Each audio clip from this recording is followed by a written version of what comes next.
All right, welcome. It is Friday. Welcome to the Rotary Club of Fort Worth. We first want to thank our sponsor today, Byrne Construction Services, they've been serving our community for 99 years, and Ben Robertson from Byrne is here on their behalf. So thank you again for your sponsorship. And you don't look a day over 40. And first up, we will have Derek Moffitt to give our invocation. Principal, Moffitt Financial Strategies, followed by the National Anthem, played by Wesley Gentle, Director of Advancement, the Arts Council of Fort Worth. Derek, we're tight squeeze here. Thank you. Let us pray. Lord, make us channels of your peace, that where there is hatred, we may bring love, that where there is wrong, we may bring the spirit of forgiveness, that where there is discord, we may bring harmony, that where there is despair, we may bring hope, that where there are shadows, we may bring your light, that where there is sadness, we may bring joy. Lord, grant that we may seek rather to comfort than to be comforted, to understand than to be understood, to love than to be loved, for it is by giving that one receives. And finally, for all those who are in the midst of conflict and suffering today, we pray for peace and healing. Amen. Amen.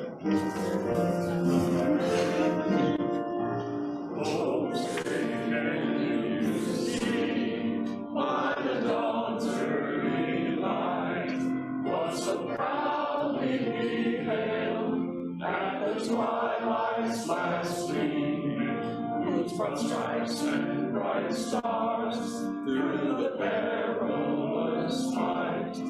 O'er the ramparts we watched, words of gallantry streaming, and the rocket's red glare, the lungs thirsting in air, gave proof through the night that our flag was still there. Oh, say does that star-spangled banner yet wave o'er the land of the free and the home of the brave? All right, you may be seated. Play ball. Yes, we will have baseball this year. All right, and now to welcome our guest today, Tim Halden, Enterprise Account Executive, Charter Communications. Come on up. Good afternoon, everyone. Welcome to the Rotary Club of Fort Worth. It's the custom of the club to introduce all of our guests and the Rotarian that has brought them. But today, due to the overwhelming response to our meeting, we're going to have just one greeting. So to all of our guests, welcome to the Rotary Club of Fort Worth. We hope to see you here again soon. If you'd like to visit again, just visit with one of our Rotarians or call the Rotary office. Have a great day. Courtney? Thank you, Tim. And now it's test time. So now for our four-way test, if you will repeat with me quickly. Number 1, is it the truth? 2, is it fair to all concerned? 3, will it build goodwill and better friendships? And 4, will it be beneficial to all concerned? And now we will put that aside for just 3 minutes for our newscast. Ryan Barrera, Director of Community Relations, the Salvation Army of North Texas, will give us an update on current events.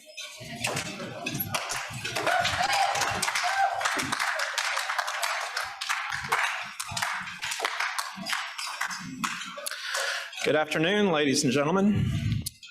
Mayor Parker, it's wonderful to have you here at Rotary today. As an informed citizen, I like to stay current on what's happening in city government, and I can most assuredly say that this newscast will be, at minimum, slightly more enjoyable than this week's redistricting map work session. God bless you, our city council members, and all others at City Hall involved in the process. It was unenviable hard work to gain compromise, and we give thanks for your service to our city.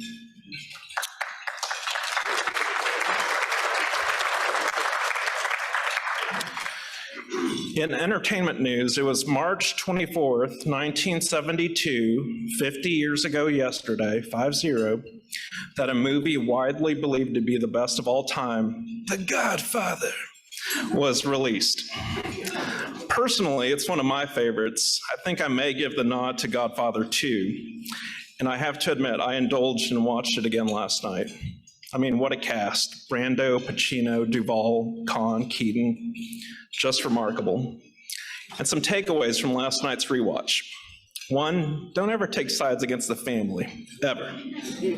2, be weary of owning prize horses and crossing dangerous men. You may wake up with a head full of troubles. And 3, leave the weapon, take the cannolis. Keep your priorities straight, keep mama happy. This week we lost 2 giants, servant leaders beyond measure with long-lasting legacies. Madeleine Albright, the 64th U.S. Secretary of State and its first female Secretary of State, served from 1997 to 2001 in this capacity, passing away on March 23rd at age 84. The term trailblazer can get tossed around loosely, but Ms. Albright certainly fit the bill and opened doors for many women, and we give thanks for her life. Also departing us was John V. Roach, who passed away on March 20th at the age of 83. Mr. Roach gained wide recognition through his leadership of Tandy Corporation, which later became the Radio Shack Corporation in 2000. He was equally known to many in this room and throughout the city for his civic-minded heart and devoted support of his alma mater, TCU. Pulled from TCU's John V. Roach Honors College webpage, a quote by Mr. Roach. There are so many great challenges and opportunities out there, whether you're looking at business or whether you're looking at the community or whether you're looking at the family. There are just an infinite number of challenges in all directions that make it exciting to get up in the morning. May we all in this room be blessed to do so tomorrow. And going back to Godfather and famous releases, another will take place next week as McDonald's once again makes available its cult favorite Szechuan dipping sauce. Yes, some of y'all may have heard about this. This will be the 4th time the Szechuan sauce has been made available since its initial release in 1998. While corn and wheat futures are a hot buy, and rental housing and real estate in general is a solid and wise investment, this sauce is the real golden nugget. Original 1-ounce containers of the McDonald's Szechuan sauce can be found online for $800 plus. Yeah. And if you can't get your hands on the good stuff next week, go online and buy the original production sauce. You'll likely be enjoying the same quality taste today as you would have 25 years ago. Enjoying an even longer run than the Szechuan sauce is daytime talk show host Maury Povich. The Maury Show has enjoyed an admirable 31-year run broadcasting to America's homes, although the show content I can't say the same of. Asked what he attributed most of the show's longevity and devoted... Oh, Wesley, this is highly unorthodox. What do you... No, the results are in. They just came in. Oh, gosh. And the official results are in. In the case of today's meeting, it has been confirmed, Ryan, you are not the program. It's okay. It's okay. Thank you, Wesley.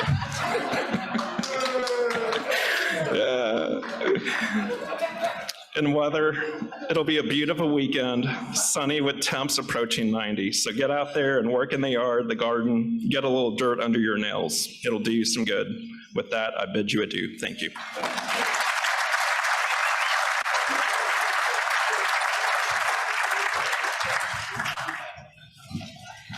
Okay, and for a couple of announcements and reminder, Wesley is still out there, so don't think you're the program. We have Richard Knight, VP and Chief Operating Officer, Nightway Services, and Ed McLinn, Managing Director, Larkin Addison Specialty Insurance Services. Come on up.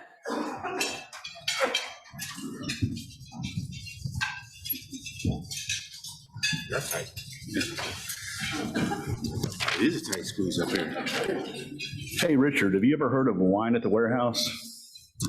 Is that some new spot on South Main? I mean, you know where all the happening spots are.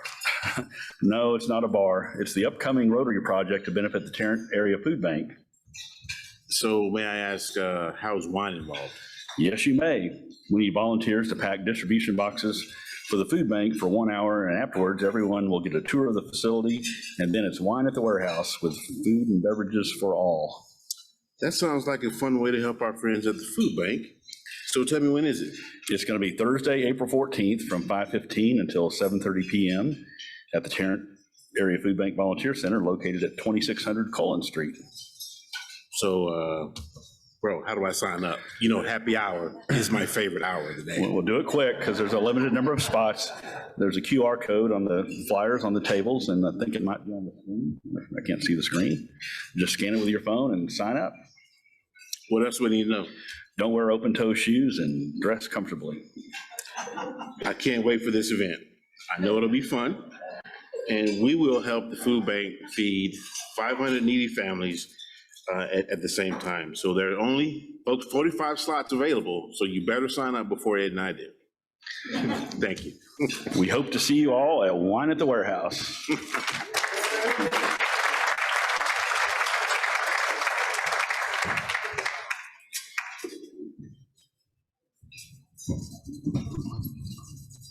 All right, and now for another announcement, Matt Sylvia, EVP Senior Lender, First Financial Bank. Come on up.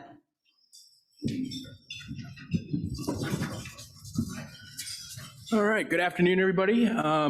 So, big question here. Raise your hand. Do you guys like fellowship and Rotary? All right, excellent. Well, I got the announcement for you today. In addition to fellowship, you're going to get some crazy pants out of this too. So, without long ado here, we're going to be having our Rotary Golf Tournament on May 16th at Ridgely Country Club. And for those of you that don't golf, we have something for you too. That way we can increase the fellowship. We're going to be having a wine, whiskey, whatever you drink event before the golfers get in. So that way everybody's included on it. This tournament's only successful with the support of our club, so it starts here. What do we need? We need sponsorships. We need golfers, of course. Some of these sponsorships have been taken. Some are still available. So please reach out to myself and Blair and Tim if you have any questions on that. How do you pay? Really easy. We have Aurora setting this up on our club website, so that way you can pay conveniently with a credit card. And you know, at the end of the day, we're trying to make this streamlined, but we want this to be an event where there's no rain, of course. We don't have a rain date, but at the end of the day, we want to have something where we have some fellowship here, reinstitute something where we can do something outside, and you know, just do it in the spirit of Rotary. Plans are being made. We don't have a site specifically yet, but these crazy pants that you're probably wondering about that you're going to be wearing on Monday of the tournament on May 16th, we're going to be having a to be determined place where we would all gather. Again, more fellowship, probably for about an hour, hour and a half, locally here in Fort Worth at an establishment, and we will give you out the crazy pants for you, your team. Everybody's more than welcome to join. So more to come on this. We'll keep giving updates on this, and I hope to hear about any questions that you may have, and to see you all over there playing. Thanks.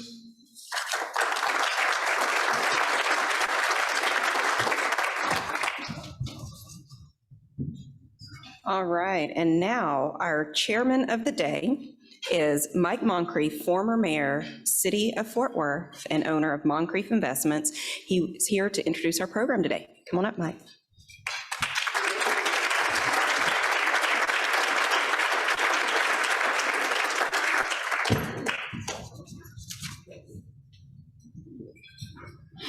How y'all doing today, Fort Worth?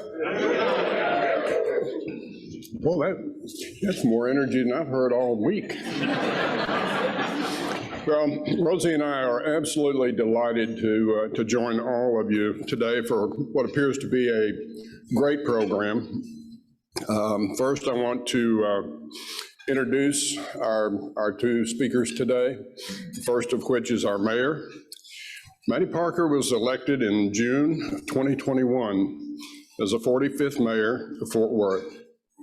She set her focus on key issues, including economic development growth, innovative transportation and mobility solutions, quality education opportunities for every student, and building safer, more prosperous communities.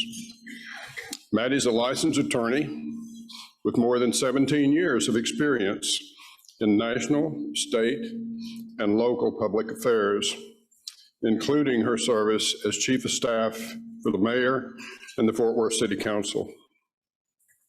While she was there, she helped shape major policy decisions on a variety of complex issues, not the least of which was some of the issues we are dealing with, how we take care of those who have served this city, protected us, helped us protect our properties and our families, dealing with the pension. She was a founding CEO of Fort Worth Cradle to Career and the Tarot to Through, or T3 partnership. As the saying goes, this ain't her first rodeo. Mattie is part of a new generation of leadership in our great city. She knows it's time for them to step up and take us to the next level. As she likes to put it, it's go time in Fort Worth. So please let me introduce to you a good friend of mine and Rosie's, our mayor, Mattie Parker. Give her a warm welcome.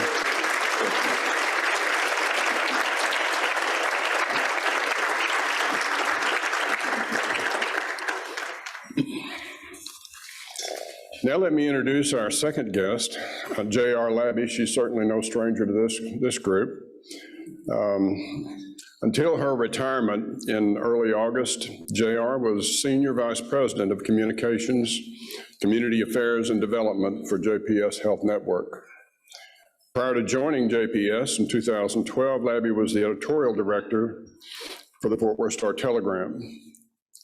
Graduate of Leadership Texas, statewide network of women leaders, past president of our Rotary Club, board treasurer for Goodwill North Central Texas. She also serves on the board of the Center for Transforming Lives and incoming chair of the USS Fort Worth Support Committee. Perhaps the best way to introduce JR is to use an introduction provided by someone else, and it reads in part. Listen carefully.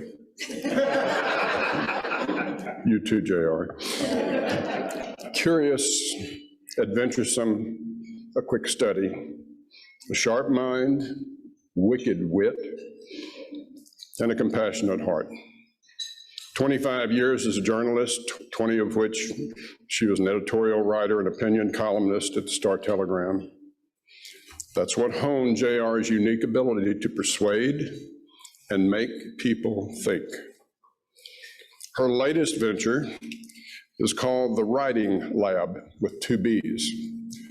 You'll have to ask her more about that, but it has to do with her own services for public relations, and I think she's certainly got the experience to do a good job. Give her a topic, a microphone, and an audience. JR is fabulous. So please help me welcome JR Labby.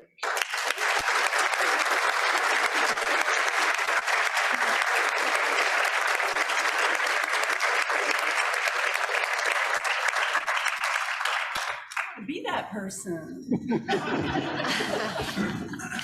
Ladies and gentlemen, as I said, this promises to be a fun program today. It's the beginning of the debate on redistricting. No, I'm sorry.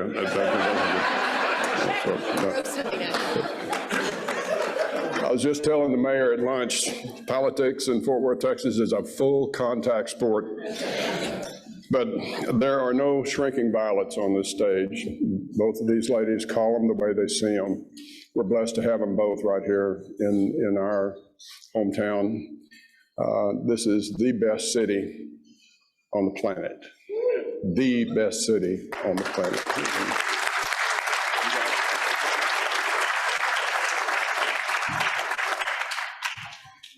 How's everybody? Y'all good? Good morning, afternoon, whatever it is. What do we know what day it is after this week, right, Jared? My buddy in the back there. So I have lots of thoughts, and I know JR is not shy to ask me the tough questions, and I did a few interviews this week that shook things up a little bit, and so I think we'll dive into that. But I had a few things that I wanted to talk about because sometimes in conversation, I lose my track of mind. So I wanted to mention them here today. The first is, I think we need the 4-way Rotary test in the work council at City Council, because I'm pretty sure we're not following that 4-way test every time we open our mouths. And then I also wanted to give my compliments to Derek. Your prayer was perfect. For me, especially lately, for some reason, this theme keeps running through my head, which is just very simple. Hate is never the answer. I had wonderful grandparents on both sides that were faithful people, and I had Baptist and Methodist both. But it was my grandfather who raised me in the Methodist Church in Hyco, Texas, as a choir member, who used to remind me, people may look different, they may say things differently, but it doesn't mean you can't find common ground. And we called him Jimmy or Papa to me. And man, has he been in my head lately. I've been so many times I've wished I could pick up and call him on his Nokia phone that he never quite figured out how to run, that would always go off at inopportune times. But I just try to remember his voice in the back of my mind, especially when contentious things are going on. Tuesday, man, was he in my head. When at one point I said, we're not gonna do that right now. We're not gonna literally come across the table and try to kill each other. And I think we'll talk about redistricting with JR in a moment. The other thing I wanted to mention too in particular, I just left the Medal of Honor Museum, National Medal of Honor Museum ceremony and groundbreaking in Arlington, Texas. Kudos to Arlington for making that happen. Mayor Williams under his leadership, of course, the Jones family, the Goff family, and others that made it possible.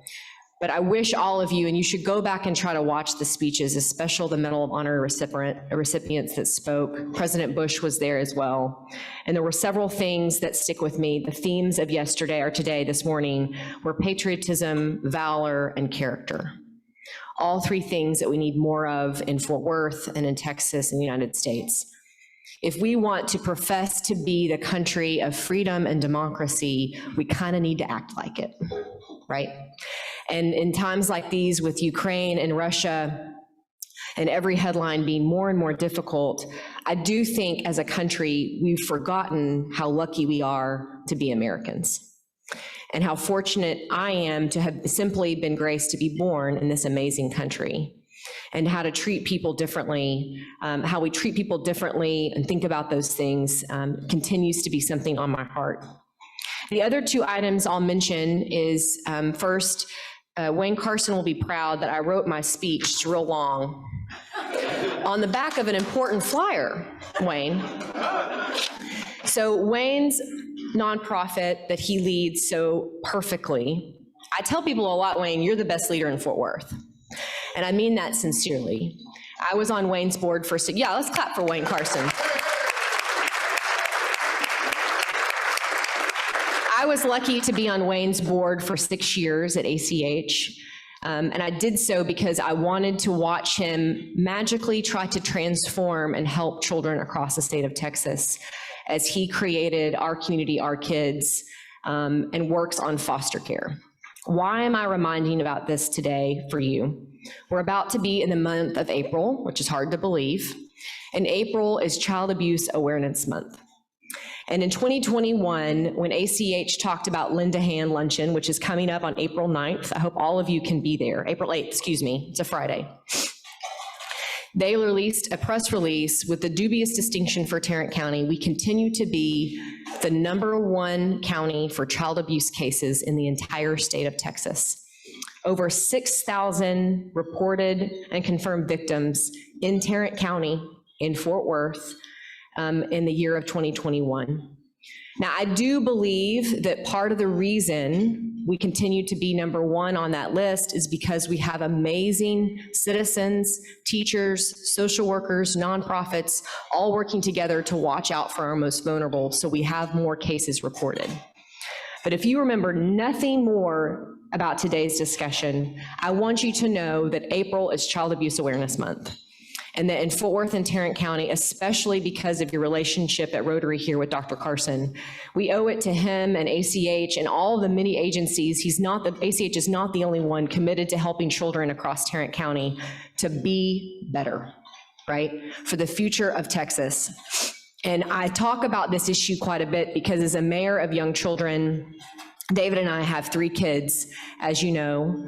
Laney, AKA Honey Badger, is what we call him. Our Grayson is 11, and then our daughter who is adopted is 20. This issue is deeply personal to us. So being mayor might be one thing, but being mom is most important. And so keep that in your hearts as you think about how you want to serve as Rotarians. We have to take care of our most vulnerable. And with that, I'll look at JR and let her ask all the tough questions. Thanks, JR. She says, thank you now. So I was going to say first things first, how are the kids? And that includes David. They're good. So this is how we started our morning. I thought I saw the Edwards family. David played the drums for Grayson this morning to get him out of bed. You'd appreciate, Turner would have been really proud. Their son is really a savant on the drums. If you haven't seen Turner play, it's pretty incredible. I played Merle Haggard playlist this morning, and to get Grayson out of bed, it usually takes music he doesn't like. And for some reason, the first song on the playlist was Dolly Parton's Jolene. And about a minute and a half into the song, Grayson goes, "Who is Jolene?"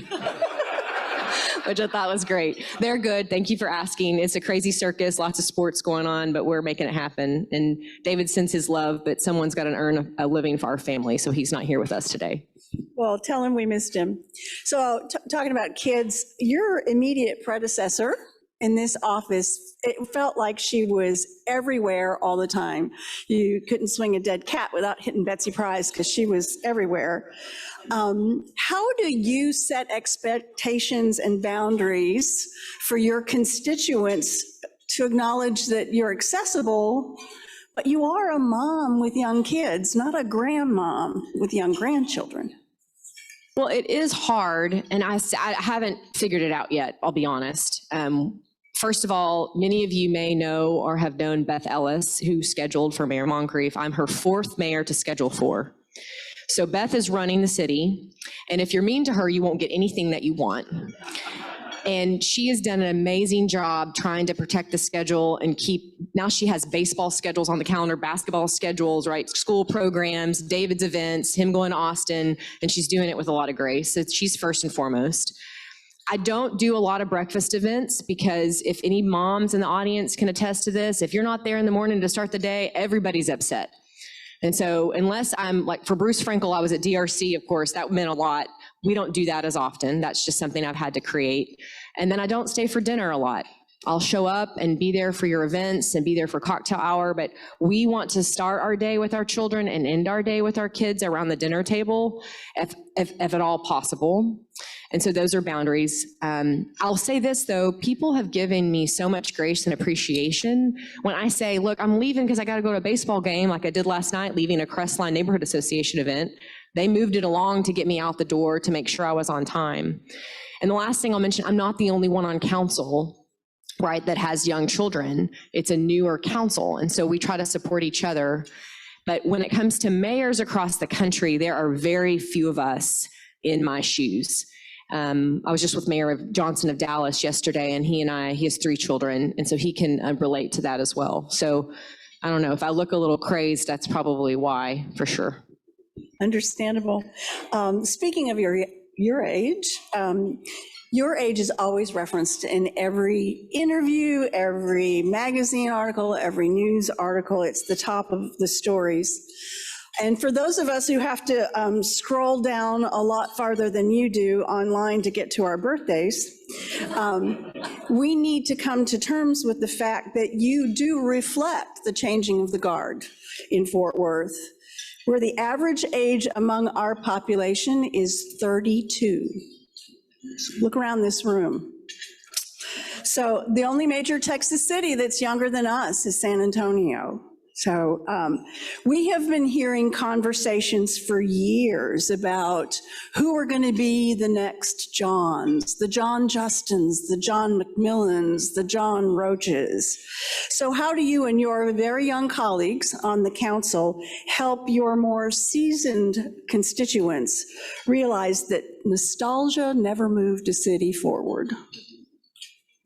Well, I think One thing that I know serves me well is I have always been an old soul. What do I mean by that? So I was raised by two hippies, yes, in a small Texas town. It was not uncommon for my parents to pull me out of school, yes, usually in April or May for folk festivals, which would go on for 3 weeks. I'd finally ask, hey, I'd like to go back to 5th grade. That'd be fun, thanks. I was raised by my grandparents. I had two grandfathers that were both World War II veterans. I was able from a very young age to be around adults and understand a complexity of different issues from a young age. Why does that matter? Because I do think to be mayor of a large growing city like Fort Worth, you have to have 1 foot in your past and 1 foot in your future. For Fort Worth, Texas to continue to remain this amazing city, we cannot lose sight of who we are now, but we also can't do that at the expense of what's possible for our future. And it takes patience and sometimes a lot of conversation and also the risk that not everybody will understand and appreciate what we're trying to do in Fort Worth. And that's okay with me, right?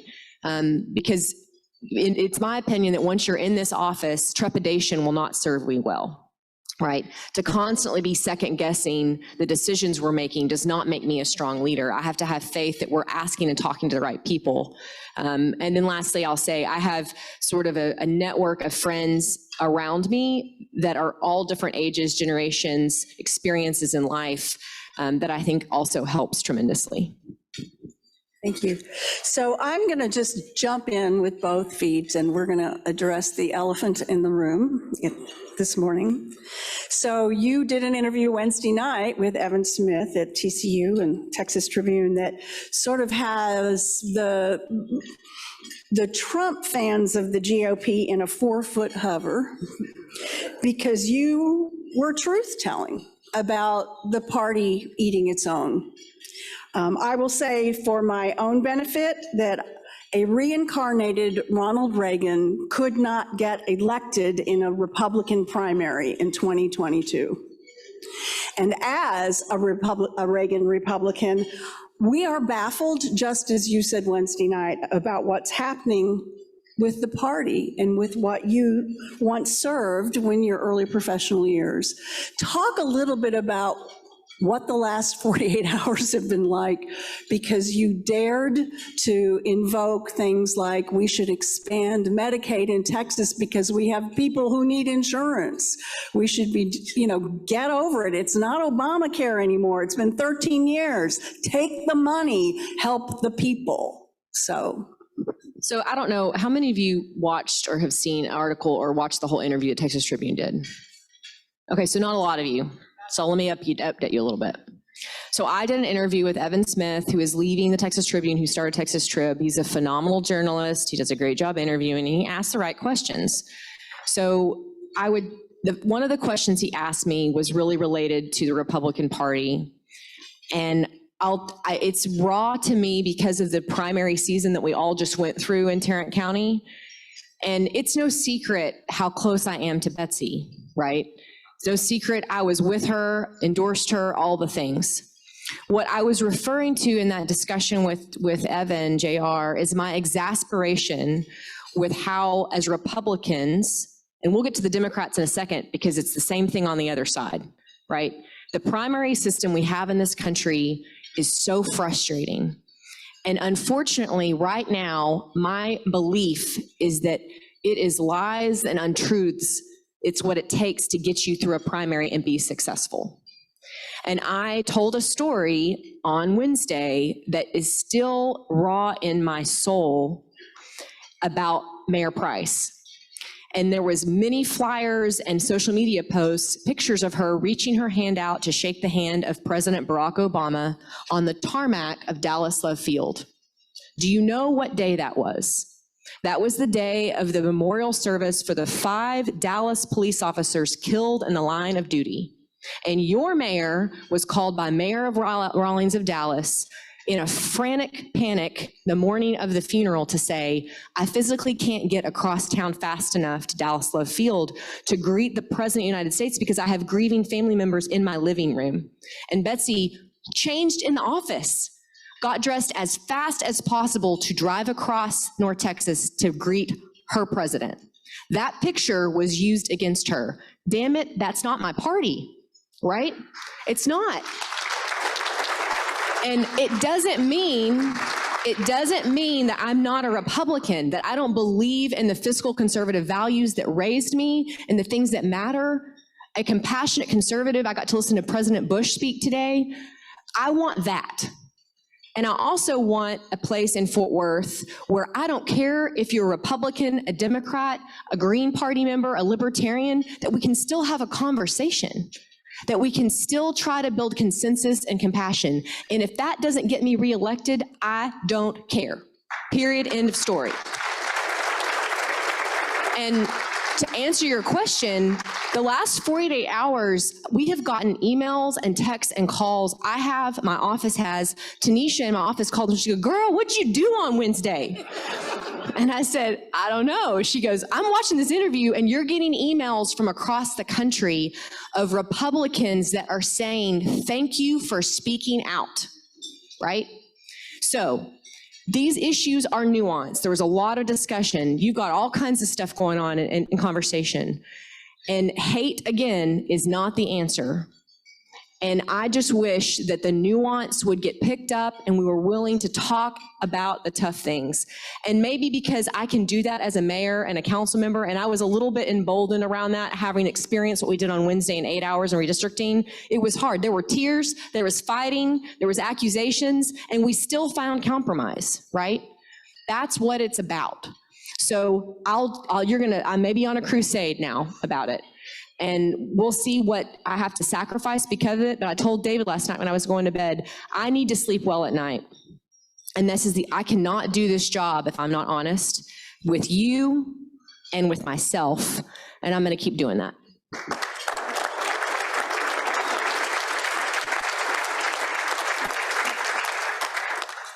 So one of the early profiles that was written about you after the election, written by my former Star Telegram colleague, John Henry, at the Fort Worth Magazine, quoted you as saying, if we want to become a world-class city, you have to act like it. And that means world-class education for children regardless of zip code. So we find ourselves right now, the Fort Worth ISD is having a special election to replace 2 board seats. We are in the search commencing for the replacement of Dr. Scribner as superintendent.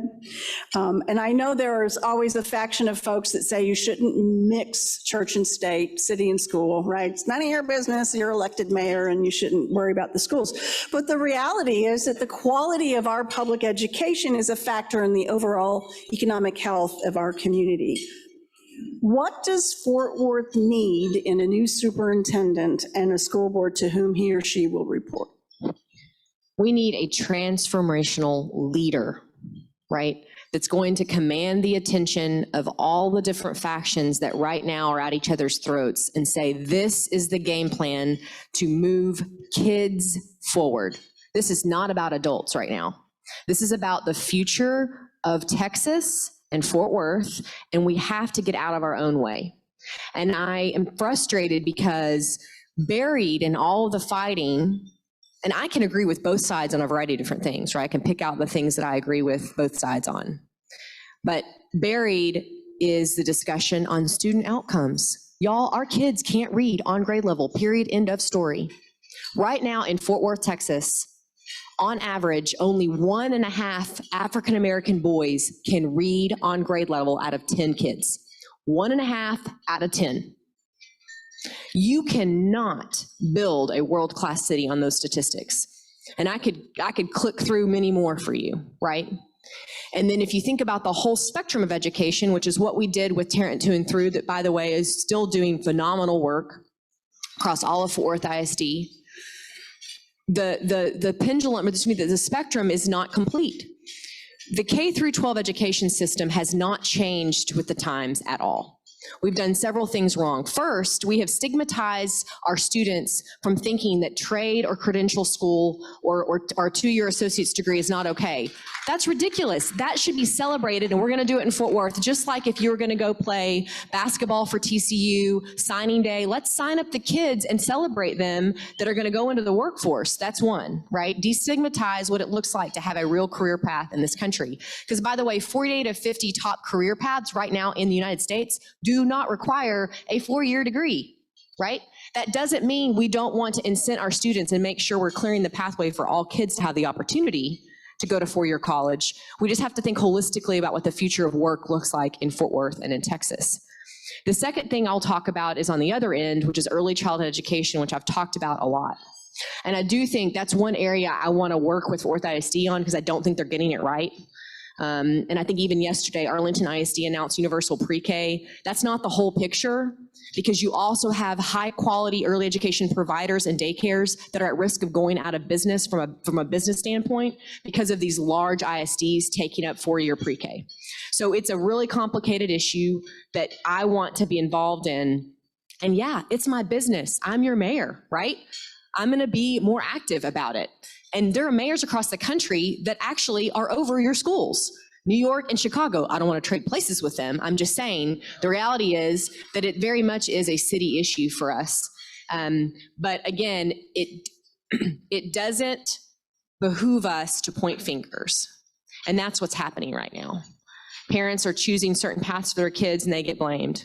And I told this story to Evan on Wednesday. I was witness to a conversation just recently of a parent saying to another parent, well, you don't care about my kids because your kids go to charter school, right? That's ridiculous. You should be able to find a high quality school and have options in every single zip code in Fort Worth. And it's not rocket science, right? We can get there, but we have to quit the fighting. And that's where, back to your original question, JR, we need a transformational leader for the school district to run the school so that the school board can stop meddling in things that are none of their business, and the school district leader can actually focus on their kids.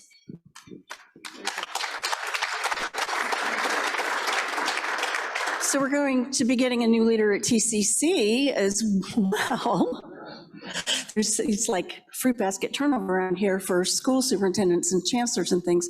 So, and they have so many programs that interact between the school districts. So where is the connection between city, county county schools, for, you know, it's like a mess, but it can't be done in silos if we're going to be the world-class city you think we should be, and it's not just public education K through 12 that makes that happen. So in May, you'll hear a lot more about what we're launching that we've been working on behind the scenes. But I've asked Tom Harris, who many of you know is the CEO of Alliance Airport, who's equally as passionate about this issue, along with philanthropy, for us to put together the right solution. So I'll tease that for you. We'll launch it in May. But TCC, Tarrant County College, is the best thing going in value for our students. And there are phenomenal programs within TCC and who they're serving. To your point, the disconnect is significant. And how do you infuse the K-12 system with post-secondary? And the answer is the way TCC is offering some of those opportunities. Your top performing high schools in Fort Worth right now are across Tarrant County, are early college high schools. Those are high schools where students are graduating with a 2-year associate's a month before they graduate with their high school diploma. So in May, we're going to host the very first citywide early college high school celebration for those students, to celebrate the kids that are walking the stage with a 2-year associate's and their high school diploma, right? The second piece we really want to do is expand opportunity for every school district in Fort Worth and Tarrant County to have an early college high school opportunity for their kids or slots. And then lastly, is more complicated, is this conversation around P-Tech, professional technical education, or academy model. There's a lot of different models out there ISDs are using. How do you lift those up? Because I, for one, believe we can get to a place actually within the next several years where every single high school student that goes to a school in Fort Worth would graduate with an associate's degree at the same time they have a high school diploma. Yes. And then what's great, I see Kim McCushion over here, then we send them to Tarleton to finish their degree in 2 years and get to work, right? You're saving families money, and you're also preparing students in a better way for the future workforce here in North Texas. So more to come on that, but I'm incredibly energized about that possibility. Excellent, exciting. So let's shift and actually talk about the city for a minute, and city land development in particular. So Farrington Field ownership's going to move from the school district to the city. The city's moving into a new city hall, which means we're going to have a building downtown empty. The central library is up for sale. Commercial real estate development that's associated with Trinity River Vision is shifting to the city. City already controls a buttload of acreage along the Trinity. That's a technical term. So what is your vision for what happens with all this central city land that is going to be available?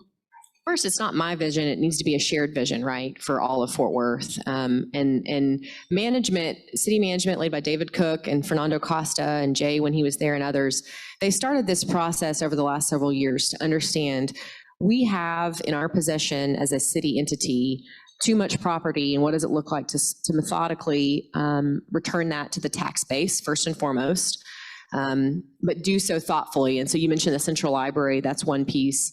Moving into the Pier 1 building, I'm incredibly excited about that move. We hope to have our first meeting in the new building in June of 2023, which is the same time you're expanding with 2 seats for council. I think across the board, because Fort Worth is growing so rapidly, it is an opportunity for us to be really thoughtful about what some of that development could look like. And you mentioned Farrington Field as well, which is, I mean, how do you describe that, Fernando? It's like the most complicated ownership structure in the whole universe between the school district and the city. But essentially, we're looking at a way to either sale or ground lease thoughtfully Farrington Field for the future of Fort Worth. But it's not without careful community input about the history of Farrington. And I want there, in that particular location, some type of education innovation center in partnership with any private sector development. So that's one, I'm talking about my vision, that's one thing. Panther Island, I can't escape it. It's like when I worked for Congresswoman Granger, it's like the one thing I didn't want to talk about, and then I got to Metzie's office and we were always talking about it. Now I'm mayor, we're always talking about it. But we did receive $403 million from the Army Corps a few months ago, which is transformational money for us to continue that project. It's very complicated for a variety of reasons, and I'm looking at Dan Buman, he knows, but we're gonna get there, right? And you can imagine every world-class developer in the world is salivating over the potential of doubling the size of downtown of the fastest growing city in the country, right? So it will have to be and will continue to be in partnership with the community, with Tarrant County, with the city, and with the water district to get it right. And I really have more faith and excitement about that project than I ever have before. And I do think you're gonna see continued movement and transparency around the project in the coming years as we figure out what the best next steps are. Great. So I have to give you a disclaimer that Mattie does not know what questions I'm asking. We did not discuss this in advance, so she has no idea what kind of What are you asking? balls are going to be thrown at her. So let's talk about a relatively small but crucial patch of privately owned land right in the middle of downtown Fort Worth. So the Sundance Square question did come up Wednesday night during your one-on-one with Evan, and your initial response to the exodus of business blamed COVID. So can you help put into perspective what's happening all over the rest of Fort Worth that might make the Sundance story less important? So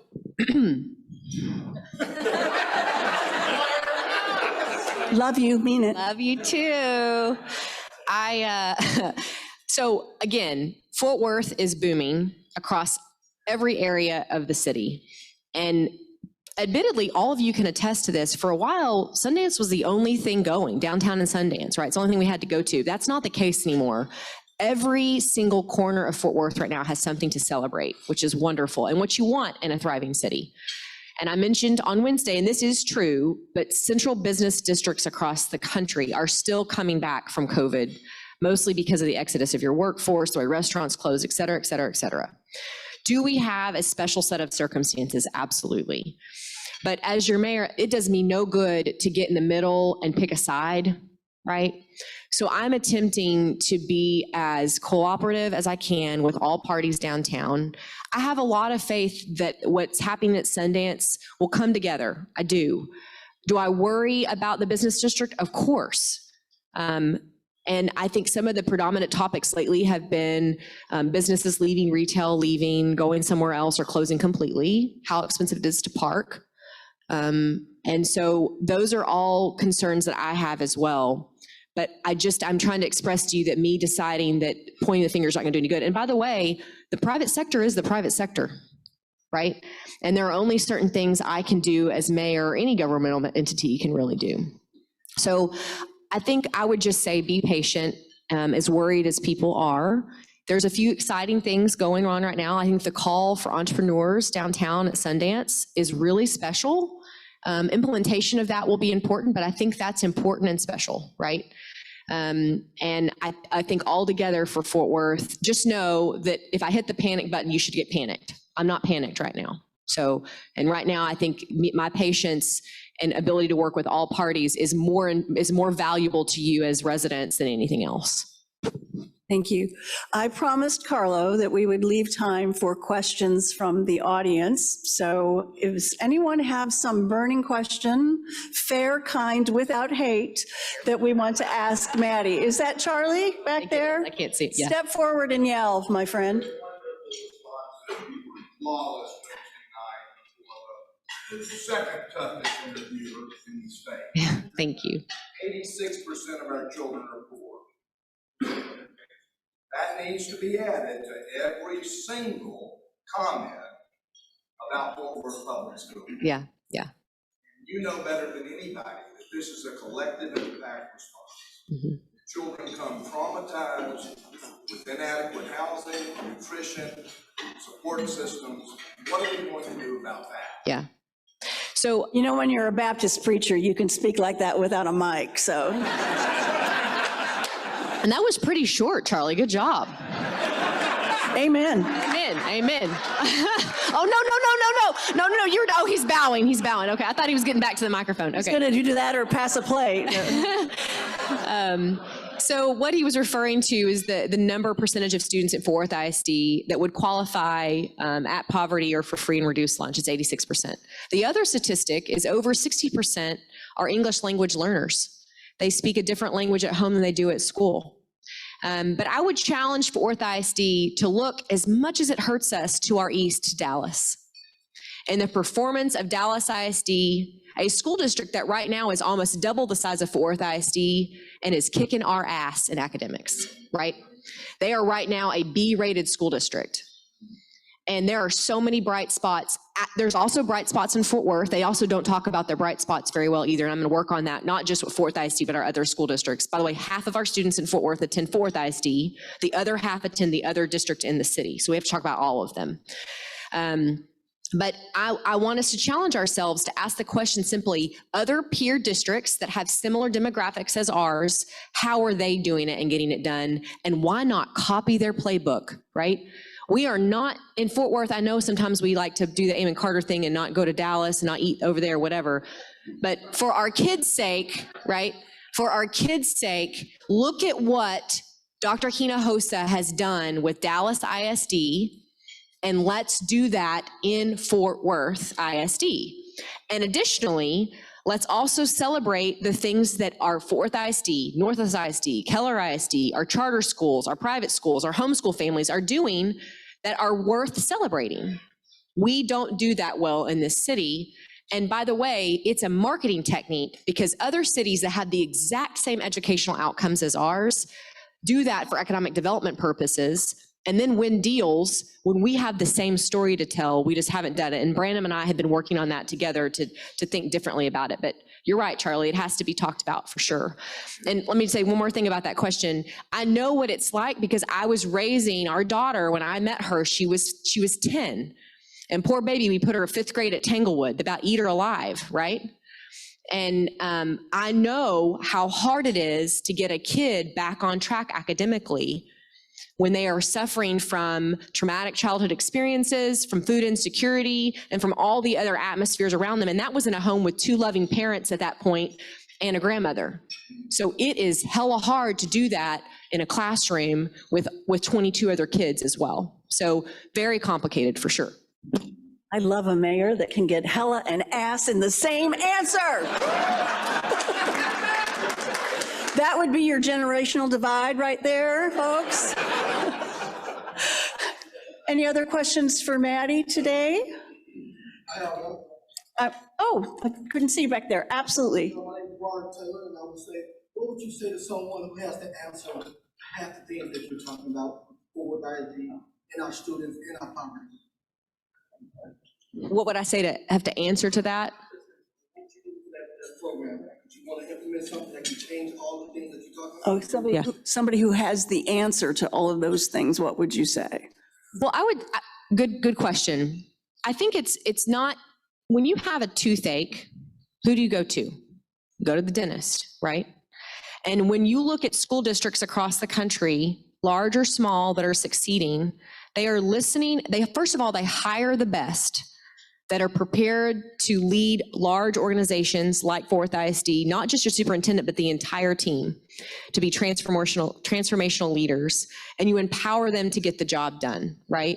And I think sometimes we have suffered from that in Fort Worth, specifically at the ISD.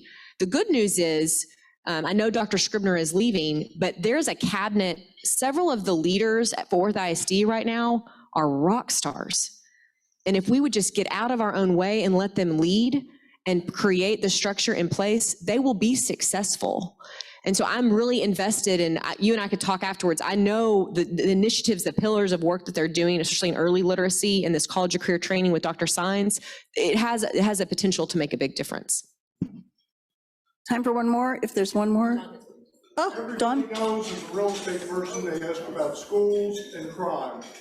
Tell us what Fort Worth Police have been doing, because there's a lot of good people there. Yeah. Good question, Don. So another thing many of you have probably heard me say, that to fight crime, you have to be pro-police and pro-community at the same time. And if you haven't had Chief Noakes come speak to Rotary Club, I hope that you'll do that, if you haven't already. He's a close friend, a phenomenal leader, and these are very difficult times across the country, not just in Fort Worth, to fight crime. And you've also seen a mass exodus of police officers that don't want to do the job. It's too hard. And so in Fort Worth, I've taken the position very strongly that I will be pro-police. I will support our officers, but I'll also be willing to have the tough conversations with communities that have felt disenfranchised and impacted by police and community for a long time. It's a balance. It's not easy, and I don't always get it right, Estrus, do I? Estrus has been a part of those conversations with me. And so it takes a lot of effort.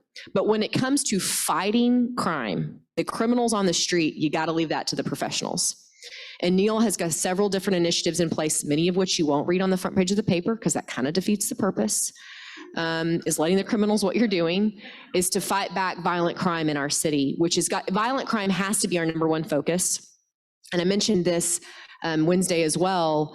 Domestic violence is about half the cause of our homicide rate. A huge uptick during COVID-19, and I don't have to tell you the reasons why that would be. So what are we doing to serve community differently to prevent those? And I'm working alongside as well other mayors across the country, and U.S. Conference of Mayors has asked myself and Mayor Adams in New York to co-chair an effort focused on violent crime in our cities. So I'll learn a lot in that process also. There's another question we have time. One more? Does somebody have a hand up over here? Mayor Mike and Rosie, thank you for being here. We appreciate your attendance today. Thank you for the lovely introductions. I don't know, I've known Mattie before she was a twinkle in David Parker's eye. And I am a lot younger than him, so that was funny that you said that, yeah. It's not the years, it's the mileage, honey, so. Thank you for making time for Rotary. Thank you for putting up with me, and I value our friendship so dearly. I love you. Thank you so much. Thank you all very much. Thank you. And it is a tradition of the Rotary Club of Fort Worth to donate a book in your honor, and this is a copy of the bookplate that will be placed in the book. Thank you so much for being here. And I love your statement, hate is not the answer, and thank you for being brave and speaking the truth. That concludes our program. We want to thank Byrne Construction again. Ben, you don't look a day over 40, 99 years old. Our Ukrainian bake sale is still going on. We have a few sets of extra cupcakes that Shanna Saldana brought with her if you would like to have a box of cupcakes for a donation. We have 3 yard signs left at the back. Program sponsorships are still available. Great Decisions Group, sign up with Aurora. Today is the last day for Great Decisions. Member directories are also available on your way out if you have not gotten that. Crazy Pants Committee meeting, exec conference room on 11, and we have a board meeting in the President's Conference Room on 11. Next week's program will also be fascinating. David Grantham, PhD, Chief Deputy, Intelligence and Technology from the Tarrant County Sheriff's Office. And with that, our meeting is adjourned.